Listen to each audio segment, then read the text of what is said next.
Hi welcome to loving my motherhood series day 1. ಇವತ್ತು ಬೆಳಗ್ಗೆ ನಾನು ಉಪ್ಪಿಟ್ಟು ಮಾಡಿದ್ದೆ. ಹಾಗೆ ಲೇಖಾಂಶ್ಗೆ ಒಂದು 2 ದಿನದಿಂದ ಅವನೇ ಸ್ವತಃ ತಿನ್ನೋದಕ್ಕೆ ಪ್ರಾಕ್ಟೀಸ್ ಮಾಡಿಸ್ತಾ ಇದ್ದೀನಿ.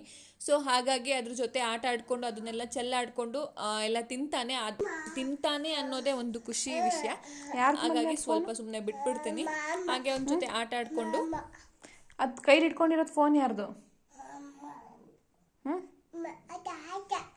ತಾತಂದ. ನಂತರ ಒಂದು 12 ಗಂಟೆ ಹಂಗೆ ಅವನಿಗೆ ಸ್ನಾನ ಮಾಡಿಸಿ ಮಲಗಿಸ್ತೀನಿ. 1 ಅವರ್ ಅಂತೂ ಮಲ್ಕೊಳ್ತಾನೆ. ಹಾಗೆ ಅತ್ತೆ ಕಾಲ್ ಮಾಡಿದ್ರು, ಸ್ವಲ್ಪ ಟೌನಿಗೆ ನಾನು ಬರ್ತಾ ಇದ್ದೀನಿ, ನೀನು ಬಾ, ಸ್ವಲ್ಪ ಕೆಲಸ ಇದೆ ನನ್ನ ಜೊತೆ ಅಂತ ಹೇಳಿದರು. ಸೊ ಹಾಗಾಗಿ ಲೇಖಾಂಶ್ ನಾನು ಇಬ್ಬರು ಊಟ ಮಾಡಿಕೊಂಡು ಮಧ್ಯಾಹ್ನ ಇಬ್ಬರು ಟೌನ್ ಒಳಗೆ ಹೊರಟ್ವಿ. ಅಲ್ಲಿ ಜ್ಯುವೆಲ್ರಿ ಶಾಪಿಗೆ ಹೋದ್ವಿ. ಬಟ್ ಆದರೆ ತುಂಬ ರಶ್ ಇತ್ತು. ಚಿನ್ನದ ಬೆಲೆ ಎಷ್ಟೇ ಜಾಸ್ತಿ ಆದರೂ ನಮ್ಮ ಜನ ತಗೊಳ್ಳೋದಂತೂ ಬಿಡೋದಿಲ್ಲ. ಹಾಗೆ ವರಮಹಾಲಕ್ಷ್ಮಿ ಹಬ್ಬ ಬೇರೆ ಹತ್ರ ಬರ್ತಿದೆ ಅಲ್ಲ, ಫುಲ್ ಶಾಪಿಂಗ್ ಜೋರಿತ್ತು. ಹಾಗೆ ಅಲ್ಲಿ ಸ್ವಲ್ಪ ಕೆಲಸ ಮುಗಿಸ್ಕೊಂಡು ಪಾತ್ರೆ ಅಂಗಡಿಗೆ ಬಂದ್ವಿ. ಅಲ್ಲಿ ಅತ್ತೆ ಸ್ವಲ್ಪ ಏನೋ ಪಾತ್ರೆಗಳೆಲ್ಲ ತೊಗೋಬೇಕಂತ ಹೇಳಿದ್ರು. ಸೊ ಅಲ್ಲೆಲ್ಲ ಮುಗಿಸ್ಕೊಂಡು ಅತ್ತೆ ಅವ್ರ ಮನೆಗೆ ಹೊರಟರು. ನಾವು ಸಹ ಮನೆಗೆ ಹೊರಟ್ವಿ.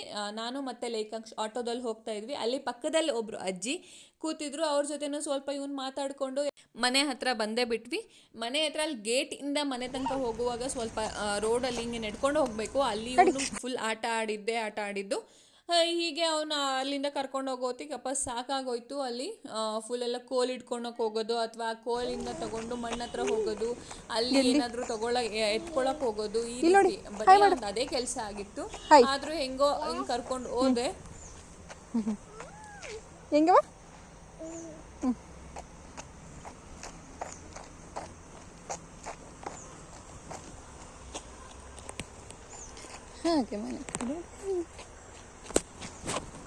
ಹಾಗೆ ಅಪರೂಪಕ್ಕೆ ಅಲ್ಲಿ ನವಿಲ್ ಬಂದಿತ್ತು. ಹಾಗೆ ಲೇಖಾಂಶಿಗೂ ಸಹ ಅಲ್ಲಿ ತೋರಿಸ್ಕೊಂಡು ಅಲ್ಲಿ ಮಕ್ಕಳೆಲ್ಲ ಆಟ ಆಡ್ತಿದ್ರು. ಅವ್ರ ಜೊತೆನೂ ಸ್ವಲ್ಪ ಆಟ ಆಡಿಕೊಂಡು ಅಲ್ಲೇ ಸ್ವಲ್ಪ ಹೊತ್ತು ಆಟ ಆಡಿ ಆಮೇಲೆ ನಾವು ಮನೆಗೆ ಹೋಗಿದ್ದು.